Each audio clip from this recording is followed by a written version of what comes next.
Ahojte, vítam vás v ďalšom dieli seriálu o programovaní v jazyku C++. V predchádzajúcom dieli sme si ukázali, ako vytvoriť textový výstup. V dnešnom dieli si ukážeme to isté, ale s celočíselnými premennými a aj ich modifikáciou. Čiže opäť začneme include iostream.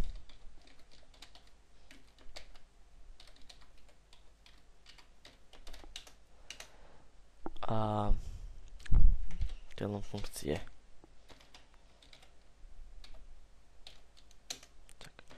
Začiatok tela funkcie, opäť using namespace std.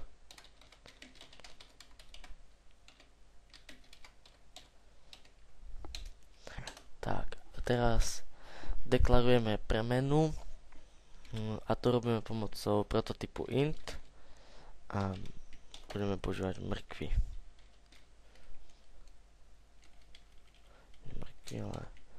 Mrkvy, dobre. Tak, bodkočiarku.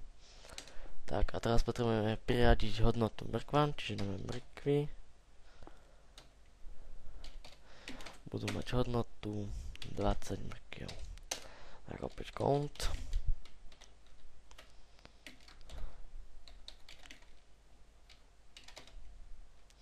Doma mám.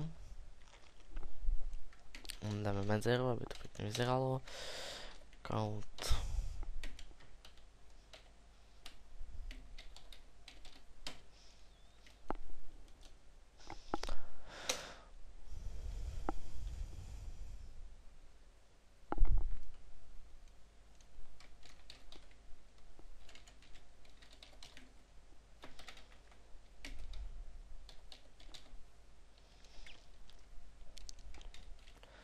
Zabil som to do úvodzoviek. Opäť medzeru, bodku.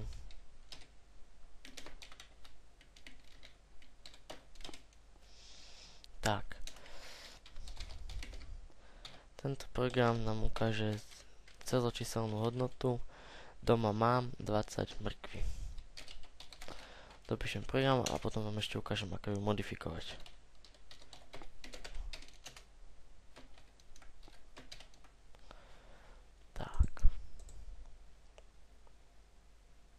Ups, zabudol som sem vymazať bodkočiarku. Tak, teraz by to už malo ísť. Výborne. Doma mám 20 mrkví. Viete, že sem som nepoužil handle, čiže doma mám 20 mrkví sa zobrazí v jednom riadku a nový riadok bude až sem. Tak, teraz budeme potrebovať modifikovať premenu. Čiže napíšem si mrkvy sa budú rovnať a odoberiem od tých mrkiev 5. Vždy to dám minuskom 5 a opäť bodko riadku. Tak, teraz dám nový riadok, sem už mám použitý handle, v tomto riadku som použil handle, čiže môžem začať písať count a dám sem zajac mi zjedol 5 mrkví. Tak, dám bodku. Čiarku. Ups, nie bodkočiarku, som ešte nový riadok. Tak, s modifikovanou premenou napíšem, že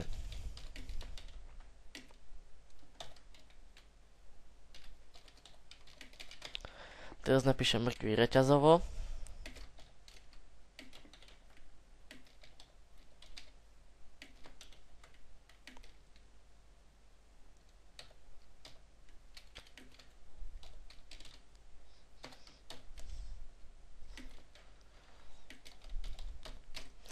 Tak, namiesto týchto mrkov, aby sa nám sem zobrazilo 20, sa nám zobrazí 15, pretože sme modifikovali premenu a odpočítali od nej 5. Tak, ukážem vám, ako to funguje.